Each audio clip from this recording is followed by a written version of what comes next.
Hi everyone. As you may have heard, during this week's election, Colorado voters approved Amendment 64, which legalized possession of an ounce of pot for recreational use.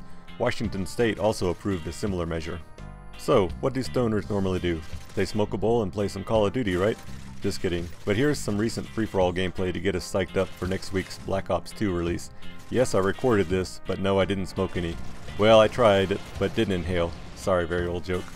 Right away, tons of jokes and memes about this flooded the internet, and smokers across the nation jokingly, or seriously, told us they were packing their bags for Colorado. So what exactly is Amendment 64? This is an amendment to the Colorado State Constitution allowing for possession and consumption of up to an ounce of marijuana, and individuals can grow up to 6 plants. Sometime before January 6th, the governor will sign a proclamation that says this amendment is part of the Constitution.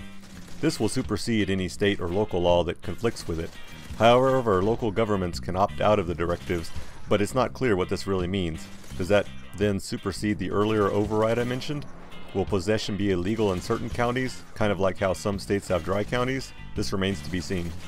Many have wondered how this passed, as a similar initiative failed last year, but note that Colorado has allowed medical marijuana since 2000, and everyone is pretty used to seeing the dispensaries, and there are pages and pages of ads for these dispensaries in our local alternative weeklies. All you need is some sort of, quote, chronic pain, and the doctor on site will write you a prescription. Half an ounce costs around $100.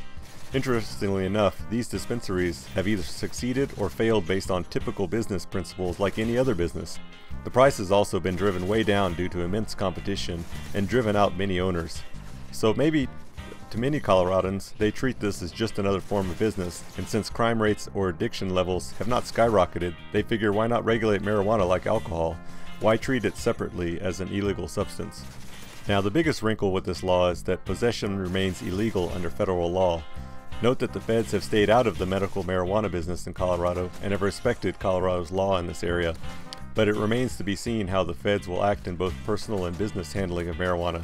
I doubt they would bother with an individual with just an ounce, but if a business were to begin a grow operation to supply customers who want their allowed portion, they could easily get the feds' attention.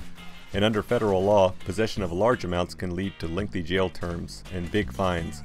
So it'll be interesting to see if any businesses will risk a federal felony to test the waters here. That means that individuals will have to resort to their current off-the-book dealers for their theoretically legal supply. Another twist is that even if stores were able to sell, the excise tax that was going to be collected from the sales must be approved by voters, and it takes 2/3 majority of the legislature to even get such a measure on the ballot. It's unlikely that sort of measure would be pushed through, and even then voters might disapprove it. So even though the idea of regulating and taxing marijuana like alcohol is the right idea, this may never come to pass just because of the legislative hoops required.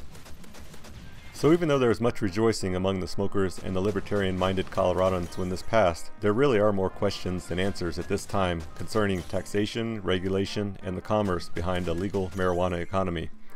Most legal and law enforcement experts agree this will be tied up in the legislature and courts for some time. So if you plan on moving to Colorado or Washington to light one up, you may want to hang tight for a while. How do you feel about legalization? Let me know your thoughts in the comments, and thanks for watching.